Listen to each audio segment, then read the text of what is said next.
పట్టణంలోని కచ్చేరిమెట్టులో ఇటీవల దాడికి గురైన గిరిజన మహిళను పరామర్శించేందుకు వైఎస్సార్ కాంగ్రెస్ పార్టీ నేతలు కావలికి విచ్చేశారు. మాజీ ఎమ్మెల్యే రామిరెడ్డి ప్రతాప్ కుమార్ రెడ్డి ఆధ్వర్యంలో మాజీ మంత్రి Kakani Govardhan Reddy, MLC Kundaravi, ST commission మాజీ చైర్మన్ గుండా సురేంద్ర బాధితురాలి ఇంటికి వెళ్లి ఆమెకు ధైర్యం చెప్పారు. ఈ సందర్భంగా మాజీ మంత్రి కాకాని గోవర్ధన్ రెడ్డి మాట్లాడుతూ గిరిజన మహిళపై జరిగిన దాడి అత్యంత అమానుషమైన ఘటనని, బాధితురాలు ఎస్టీ వర్గానికి చెందిన మహిళ అయితే ఆమె సామాజిక హోదాపై కూడా ప్రశ్నలు లేవనెత్తడం బాధాకరమని అన్నారు. గిరిజన మహిళల హక్కులను కాపాడాల్సిన వ్యవస్థే ప్రశ్నార్థకంగా మారిందని విమర్శించారు. నెల్లూరు జిల్లాలో మేయర్ పదవిని గిరిజనులకు అందించిన ఘనత వైఎస్ జగన్మోహన్ రెడ్డి నాయకత్వానికి దక్కిందని, అదే గిరిజన వర్గానికి చెందిన మహిళా గౌరవం నేడు ప్రమాదంలో పడిందని ఆయన ఆందోళన వ్యక్తపరిచారు. గిరిజన నేతలు, కార్యకర్తలు, మహిళలు అందరితో కలిసి ఈరోజు ఆ కుటుంబాన్ని పరామర్శించడం జరిగింది. గతంలోనే చెప్పాం ఏ విధంగా ఆ కుటుంబాన్ని హింసించారు, వేధించారు అనేటువంటి అనేక విషయాలు మేము చెప్పడం జరిగింది. ఈరోజు ప్రత్యేకంగా వచ్చినటువంటి రాష్ట్ర స్థాయి నాయకులు కూడా వాళ్ళతో మాట్లాడి అన్ని వివరాలు కూడా సేకరించడం, వాళ్ళకి పరామర్శించి ధైర్యం చెప్పడం జరిగింది. నిన్న చంద్రబాబు నాయుడు గారు నెల్లూరు వచ్చినప్పుడు ఒక మాట చెప్పాడు. చంద్రబాబు నాయుడు ఈ మధ్య ఎక్కడికి వెళ్ళినా ఒకటే మాట చెప్తున్నాడు, కానీ ఆచరించడం లేదు. నిన్న కూడా చెప్పాడు, ఎవరన్నా మహిళల జోలికి వచ్చినా, మహిళల మీద చేయి వేసినా ఆ రోజు ఆఖరి రోజు అవుతుంది వాళ్ళకి అని చెప్పాడు.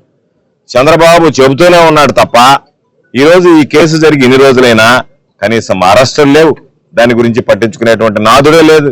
వాళ్ళని రకరకాలుగా పోలీసులు ఏ విధంగా వ్యవహరించారు, ఎంఆర్ఓలు ఏ విధంగా వ్యవహరించారు, అనేక విషయాలు చూసాము. దానికి సంబంధించినటువంటి ఆధారాలన్నీ కూడా ఉన్నాయి. ఇవన్నీ ఉన్నా ఒక పక్క ఒక మహిళకి, ఎస్టీ మహిళకి అన్యాయం జరిగిందని చెప్పి పదే పదే ప్రస్తావిస్తున్నా ఏమాత్రం పట్టించుకోకుండా దాన్ని ఏదో ఒక విధంగా నీరు గార్చాలి, నిందితులనే పాపం రక్షించాలి, బాధితులను నిందితులుగా చేర్చాలి, వాళ్ళని ఏదో ఒక విధంగా బెదిరించి బ్లాక్మెయిల్ చేసి ఈ కేసు ముందుకు వెళ్లకుండా చూడాలనేటువంటి ఒక దుర్మార్గమైనటువంటి ఆలోచనతో దొంగ సర్టిఫికేట్లు పుట్టి లేదా రవిబాబు గారు చెప్తున్నారు, ఆయన ఎస్టీ కమిషన్ చైర్మన్ గా పనిచేశారు. సురేంద్ర చెప్తున్నాడు, జన్మతహా ఏదైతే కులంతో పుడతామో అదే కొనసాగుతుంది తప్ప మనం మారమంటే మారదు. వాళ్ళు ఏం చేశారు, ఒక దగ్గర మన ఎవరు చూపించారు, ఒక దగ్గర షేక్ ఖైరున్నిసా ఉంది, ఒక దగ్గర షేక్ సుకుమారి అని ఉంది ఆధార్ కార్డు దగ్గరికి వచ్చేటప్పటికి. కాబట్టి రకరకాలైనటువంటి సర్టిఫికేట్లు వివిధ ప్రభుత్వ సంస్థలు ఇచ్చినప్పుడు వాటన్నిటిని విచారించి వాళ్ళు దేనికి చెందినటువంటి వాళ్ళు, కాబట్టి ఎస్టీకి సంబంధించినటువంటి వాళ్ళ కాదనేటువంటి దాని మీద ఎంఆర్ఓ ఒక నిర్ణయం తీసుకోవాల్సినటువంటి అవసరం ఉంది.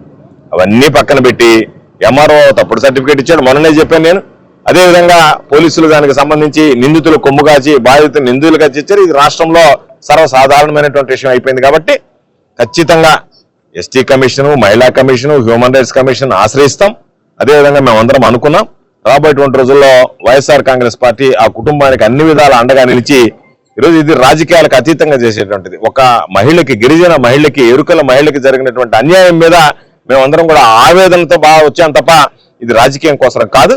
కాబట్టి మేము ఖచ్చితంగా ఎవరు ఆపదలో ఉన్నా, ఎవరి మీద దౌడులు జరిగినా, ఎవరి మీద దౌర్జన్యాలు జరిగినా వాళ్ళకి మా నాయకుడు జగన్మోహన్ రెడ్డి గారి నాయకత్వంలో సంపూర్ణంగా ఈ రాష్ట్రంలో ఉండేటువంటి అన్ని శ్రేణులు కూడా వైఎస్ఆర్ కాంగ్రెస్ శ్రేణులు అండగా నిలుస్తామని చెప్పి ఈ సందర్భంగా తెలియజేస్తూ, ఏది ఏమైనా దీని మీద పోలీసులు కానీ, రెవెన్యూ కానీ ఈరోజు అధికారం ఉంది కదా అని చెప్పి మీరు అనుకోవచ్చు. అధికారం శాశ్వతం కాదు, రేపు అధికారాలు మారతాయి. మారినప్పుడు మీరు భారీ మూల్యం చెల్లించుకోవాల్సినటువంటి పరిస్థితి ఏర్పడుతుంది.